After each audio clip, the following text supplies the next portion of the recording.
pembuatan topeng itu memang dipaskan ke wajah ya Mas. Ini pas loh Mas loh. Pemirsa pas ini. Ya kan? Pas loh Mas loh. Pemirsa pas ini. Ya kan? Kok iso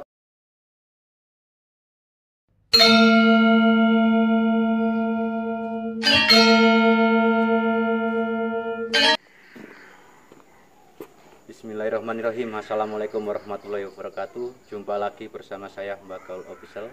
Apa kabar kalian semua para subscriberku dimanapun kalian berada dan seluruh pemirsa di seluruh Nusantara ini. Salam Bhinneka Tunggal Ika. Pemirsa, di kesempatan malam hari ini saya berkunjung ke rumahnya pendiri topeng yang ada di Kota Malang, yang sudah terkenal topeng Malang, dan ini adalah padepokannya. Padepokan topeng Malang itu ikonnya Kota Malang, pemirsa. Saat ini saya tidak sendiri, saya bersama nanti pengrajin topengnya yang mendirikan, yaitu Bapak siapa Mang? Mariono. Bapak Mariono. Mau Bapak, no, saya kenalkan dulu. Pemirsa, dimanapun kalian berada, inilah Bapak Mariono yang mendirikan topeng itu, yang penerusnya.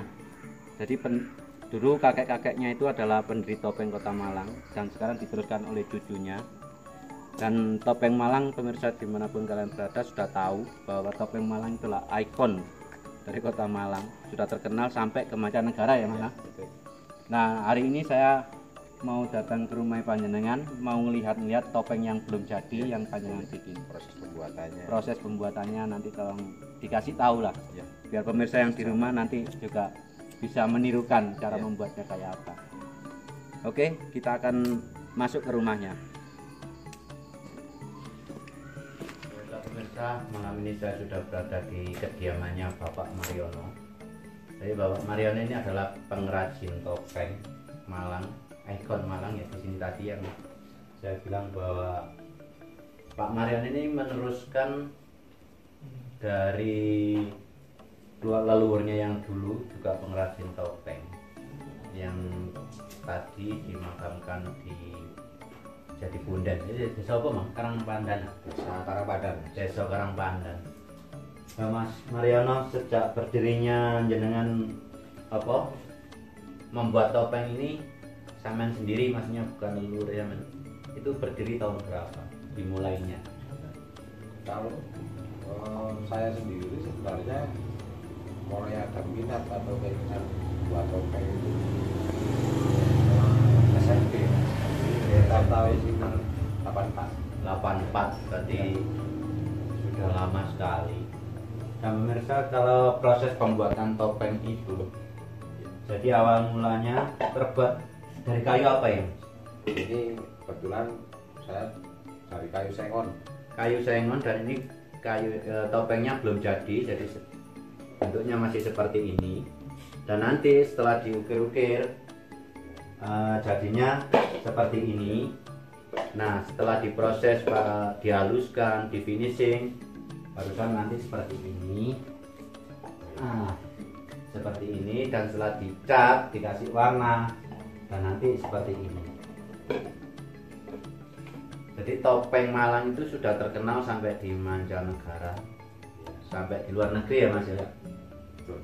Jadi yang terkenal ikon Kota Malang itu adalah topeng Malang. Dan pembuatnya dari leluhurnya Bapak Mariono ini, dan sekarang diteruskan mulai dari kakek buyutnya ya, kakek buyut sekarang diteruskan cucunya.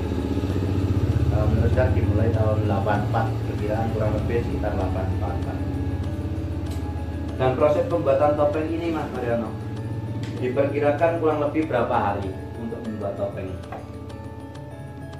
Kalau kita bagi masyarakat, pembuatan topeng itu kita bagi menjadi 3 klasifikasi. Produksi harian itu pengerjaan standarnya 3 hari. 3 hari standar Ya. Terus untuk finishing itu berikut finishingnya. finishing. Jadi kalau topeng yang karya itu kalau masalah waktunya relatif, karena topeng karya itu lebih cenderung ke mood atau gregetnya si pembuat, karena juga tergantung karakter. Jadi kalau khususnya topeng Malangan itu terdiri dari 68 karakter tokoh. Jadi pembuatan topeng itu menurut karakter masing-masing pemirsa. Jadi memang pembuatannya tidak segampang yang kita bayangkan. Jadi dalam proses pembuatan itu kita harus punya naluri sendiri. Jadi, seandainya topeng perempuan kita harus membayangkan ya. Kita harus Feminim ya. Jadi seandainya topengnya itu bersifat keras, berarti ada juga ikuti keras. Jadi tidak segampang itu. Jadi ini menurut perasaan masing-masing. Dan pembuatan topeng ini pemirsa, ini juga kalau Mas Mariono ini membuat topeng kepala Buddha seperti ini.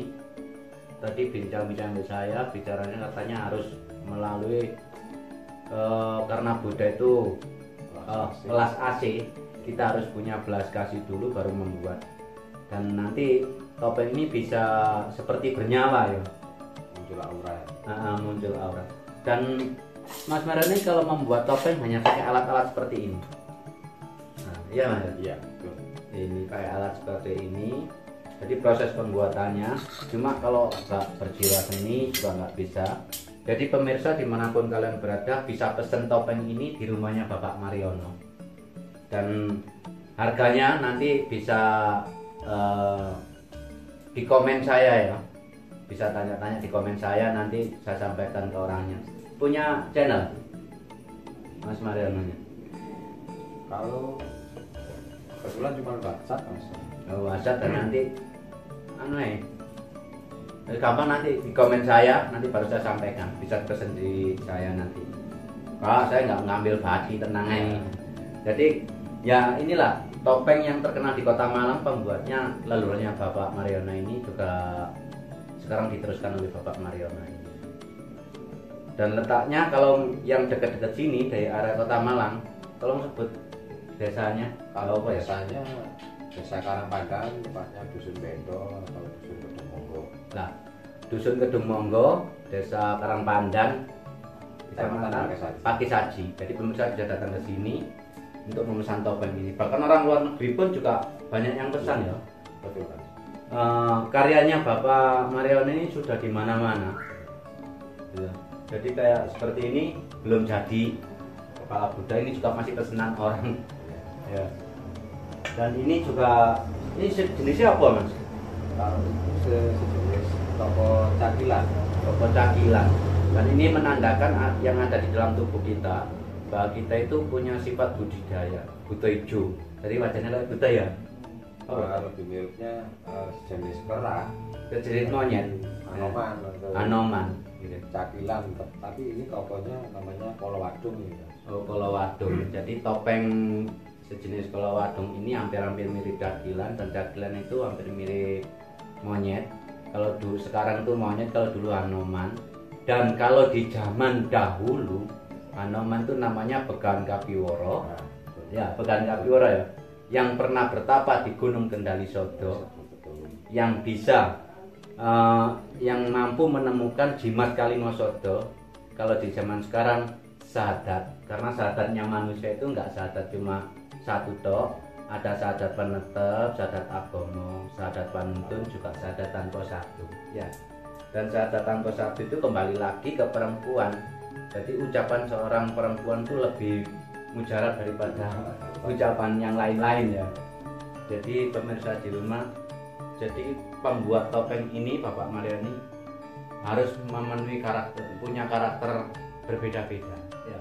Dan Bapak Mariono, saya mau tanya tentang masalah patung ini ya. Betul, Buddha ini. Nah, tolong diberi penjelasan. Soalnya untuk pengertian Buddha itu kan sulit kan.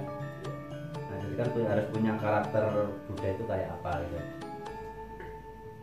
Seperti yang tadi disampaikan, tadi kalau kita membuat sebuah karya, khususnya karya topeng yang topeng itu, kalau topeng disebut topeng Malang itu memang multidimensi, jadi separuh wayang, separuh manusia. Seperti juga topeng Jogja atau topeng Bali. Cuman perbedaan topeng Malang itu memang benar-benar 50%-nya wajah manusia, 50%-nya wayang. Kalau topeng Jogja itu lebih condong ke wayangnya. Kalau topeng Bali itu lebih realis, lebih ke manusianya.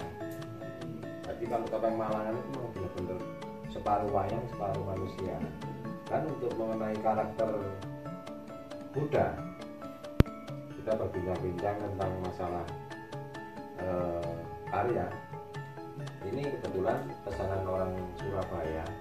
Jadi topeng Buddha ini dia mintanya Buddha yang Thailand. Jadi apa ini seperti ini kan Buddha Siddhartha ini ya. Buddha Siddhartha. Kalau Buddha Thailand itu lebih wajahnya agak lebih lonjong-lonjong gitu. Jadi ciri khas Buddha Thailand sama Buddha yang Siddhartha ini apa, Mas? Kalau Siddhartha itu kan lebih ke sejarahnya itu mengikuti dari Tibet. Oh, Tibet. Iya. Terus ini kan belum jadi ya. Ini termasuk kan belum jadi, masih belum di finish ya. Kalau sudah seperti ini pembuatannya diperkirakan kurang lebih berapa hari selesai? Sebenarnya pekerjaan satu topeng itu kalau standarnya tadi 3 hari. Itu untuk produksi harian. Cuman kalau karya itu relatif lah, tergantung karya yang dibuat. Tingkat kesulitannya, terus pembentukan karakternya. Jadi kadang bisa sampai 1 bulan. Terus makna dari Buddha sendiri itu apa, Mas? Buddha sendiri itu sebenarnya adalah wekasan yang bersifat ajaran welas asih. Welas asih terhadap sesama makhluk hidup. Makanya kalau topeng-topeng Buddha itu kalau pas saya sendiri mau bikin karya, khususnya karya wajah Buddha atau patung Buddha pun itu harus punya energi welas asih yang tinggi sama sifat meditatif yang tinggi juga ya. Baru kita mengawali untuk bikin topeng Buddha. Untuk topeng yang sejenis ini Patih Sareng Lampit ini atau jenis-jenis toko-toko bisa ditunjukkan ke pemirsa di rumah seperti ini. Apa jenis, Mas? Patih Sareng Lampit.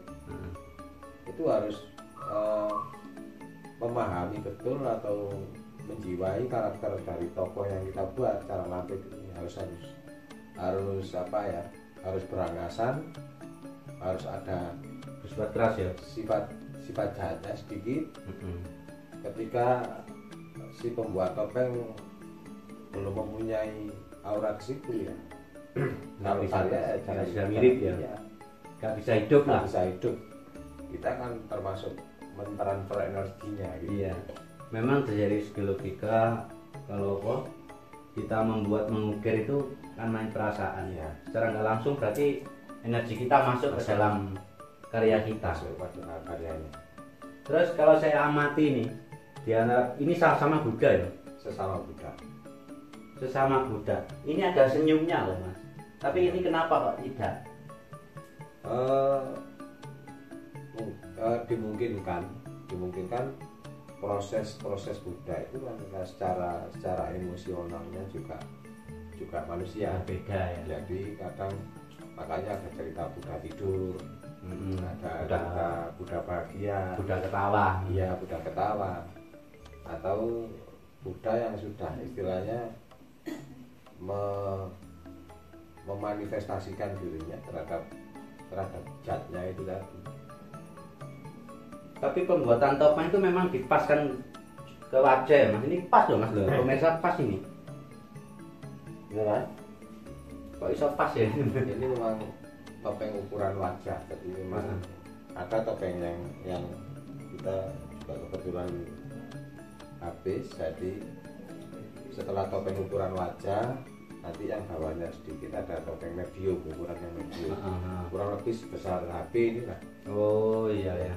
Terus ada topeng yang souvenir tadi, besarnya ukuran korek api yang korek jas itu. Ini untuk souvenir. Sebenarnya topeng itu juga ya, Mas ya. Apa sih bedanya topeng sama patung? Kalau topeng itu biasanya hanya untuk menutupi wajah. Jadi kalau dari segi multifungsinya biasanya untuk menari atau untuk hiasan dinding. Tapi kalau patung itu kan secara keseluruhan. Iya, keseluruhan. Ya, mulai dari kepala sampai kaki. Kemungkinan besar jenengan juga bisa lah membuat patungnya, tapi tingkat kesulitan dari membuat patung dan topeng itu lebih sulit mana? Kalau dalam masa waktu atau anatomi, sebenarnya nggak ada kesulitan kalau anatomi tubuhnya, karena kita hanya secara tekniknya harus bisa memahami atau benar-benar tahu betul bentuk anatomi gerak yang diinginkan oleh si pembuat, arahnya kemana gitu ya. Cuman kalau wajah, guratan-guratan dan emosi-emosinya kita harus paham betul emosi-emosi yang sedih, emosi marah atau emosi berwibawa, emosi yang duka atau yang sifatnya tegas seperti Raja Klono Swandono ini sebenarnya juga seorang raja, cuman secara karakter ada sombongnya, terus ada berwibawanya. Topeng. Terus ini topeng itu kan fungsinya hanya untuk menutupi wajah ya. Kalau saya pikir kembali ya, manusia itu terkadang kalau perempuan secantik-cantiknya manusia, terkadang kan ada perubahan di saat marah, di saat sedih, di saat galau itu kan wajahnya nggak bersinar kayak itu, gimana ya? Jadi seperti topeng manusia ini kalau dipikir ya. Sama sebenarnya. Jadi aura manusia itu sebenarnya sudah kelihatan saat emosi yang dialami, termasuk emosi suka duka tadi, termasuk marah dan sebagainya, itu kelihatan. Makanya aura kalau orang zaman sekarang itu cantik, misalnya kita bikin putri seperti Dewi Sekataji, Dewi Ragil Kuning atau Condro Kirono, kalau orang Madura menyebutnya Dewi Onengan, itu kan cantiknya luar dalam. Iya. Kalau orang bahasa kerennya itu inner beauty-nya ya. Jadi cantik luar dalam. Terus terkadang gini ya, membuat topeng kan banyak sekarang ada yang bikin topeng itu menyerupai manusia, terkadang katanya nggak boleh. Terus membuat kayak pajangan di rumah katanya nggak boleh. Itu kan buat orang yang nggak mengerti. Ini kan hasil karya ya. Dimana bahwa manusia tadi itu membuat karya, membuat angan-angannya itu bangkit ya. Terus sebenarnya topeng itu adanya sejak tahun berapa? Zaman kerajaan atau apa? Ini kalau dimungkinkan dari sumber-sumber prasasti yang sudah ada, kalau kebetulan topeng Malangan atau topeng-topeng yang lainnya itu bersumber dari Toko Panji. Sedangkan Toko Panji sendiri diawali dari era kerajaan Panjalu Kadiri. Jadi sebelum Kadiri namanya dulu Doho ya.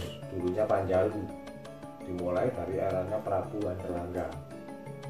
Erlangga putranya Prabu Darmodayana Warmadewa yang dari Bali, punya saudara Darmo Wosoteguh yang ada di kerajaan Kahuripan. Kerajaan Kahuripan dimungkinkan di sekitar daerah Jombang.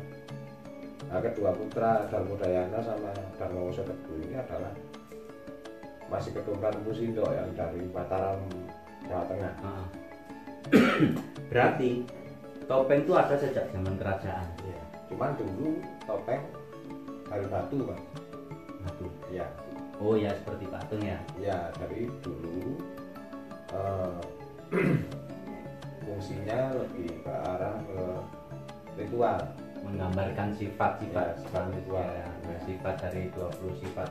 Karena kerinduan generasi-generasi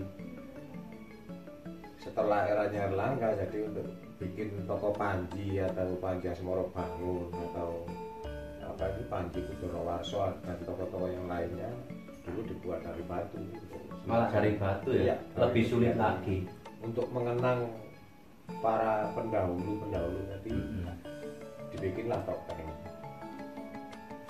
Terus kalau zaman dulu, kalau zaman sekarang sih kan udah modern ya, ada pisau dari besi seperti ini, terus ada gergaji.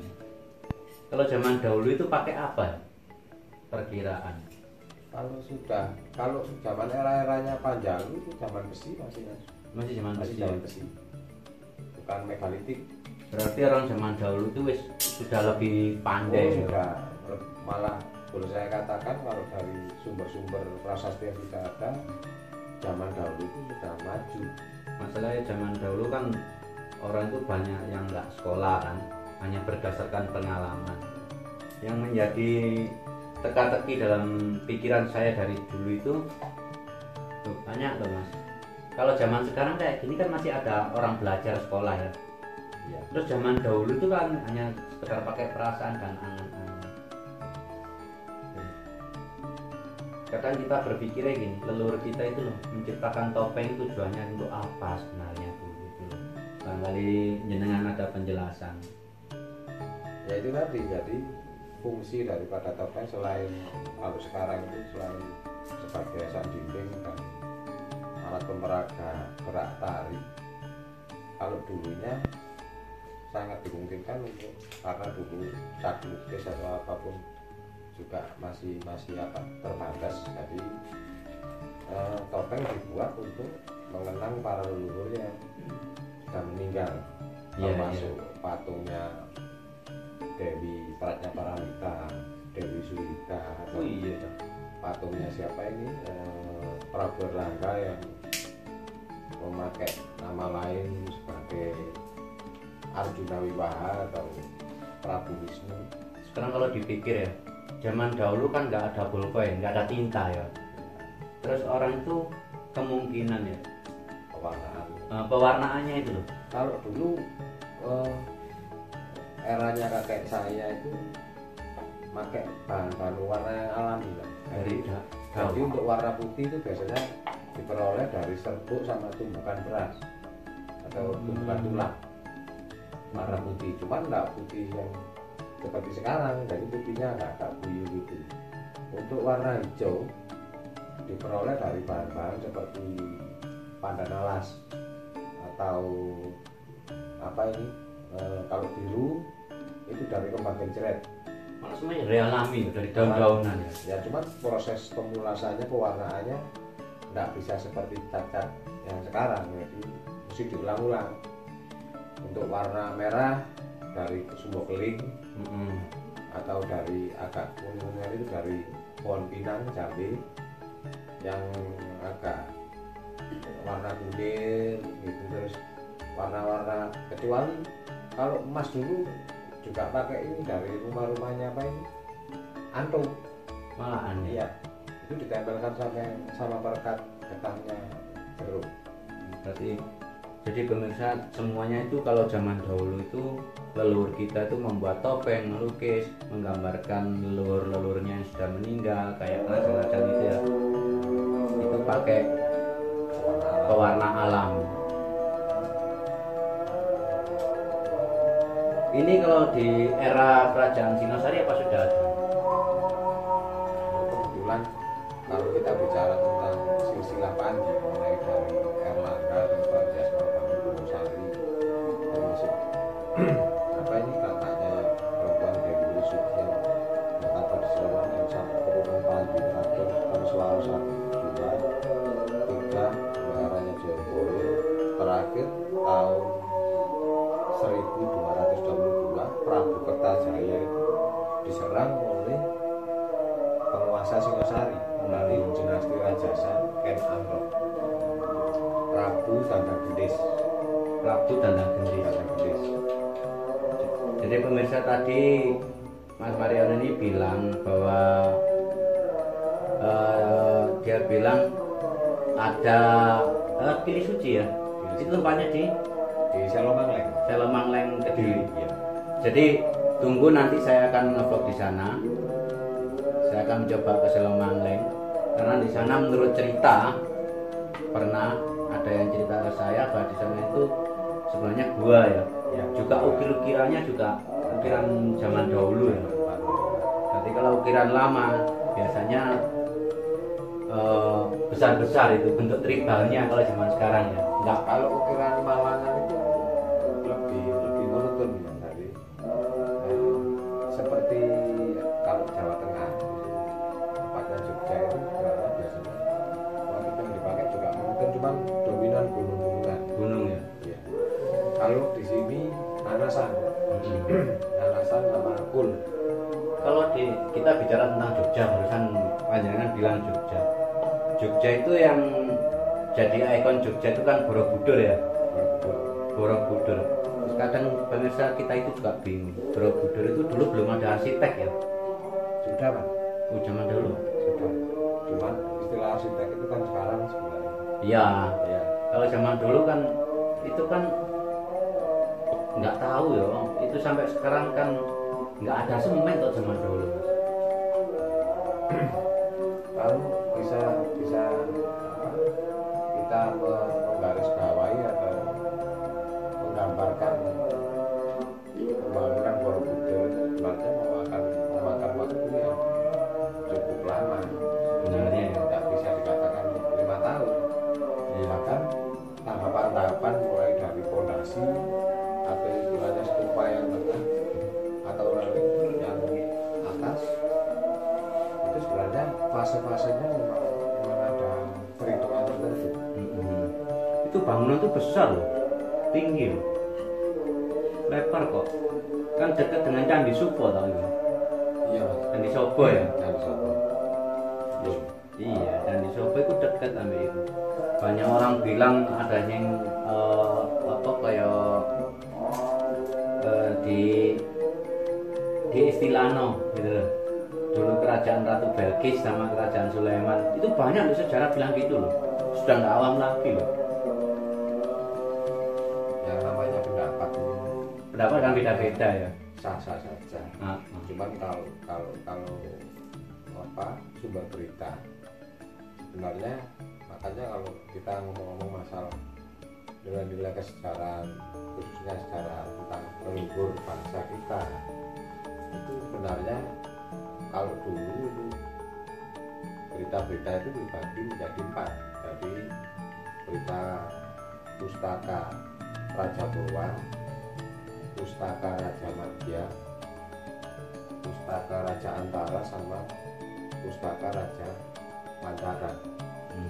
Cuman kalau prasasti itu banyak seperti prasasti Amoghasotnya peninggalan zaman Erlangga. Terakhir prasastinya Prabu Erlangga itu prasasti Ganda Putih ya.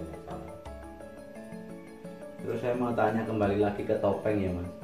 Topeng ini mukanya kebanyakan mayoritas itu merah. Kalau topeng yang seperti ini loh. Iya. Kayak menandakan orang marah. Memang benar Mas. Tapi sebenarnya marah itu selain apa simbol-simbol keberanian, itu juga warna merah itu disimbolkan sebagai perasaan marah. Betul. Jadi pemirsa di rumah jangan suka marah. Kalau suka marah nanti seperti topeng. Jadi seganteng apapun, secantik apapun orang kalau marah jelek ya. Jadi kita dibutuhkan kesabaran pemirsa ternyata. Seperti orang membuat topeng ini yang dijelaskan oleh Mas Mariono tadi, bahwa orang membuat topeng itu harus punya perasaan, punya karakter berbeda-beda. Dan ini bincang-bincang saya masalah asal usul topeng di Kota Malang bersama Bapak Mariono, pengrajin topeng yang ada di desanya Desa Karangpandang di Pakisaji, Kecamatan Pakisaji. Nah, sekiranya kita akhiri di sini dulu, dan kalau pemirsa mau mesen topeng bisa komen di komen saya. Nanti saya sampaikan ke Bapak Mariono ini, pengrajin topeng Malangan ini. Dan sekiranya terus review di rumahnya Bapak Mariono ini, penjelasan tentang topeng sudah banyak sekali. Kita akhiri sampai di sini dulu. Jumpa lagi bersama saya Mbak Bol Official di lain hari dan kesempatan yang sama. Saya mengucapkan terima kasih kepada Bapak Mariono. Jika ada salah dan kata saya mohon maaf yang sebesar-besarnya. Rahayu, rahayu, rahayu, rahayu.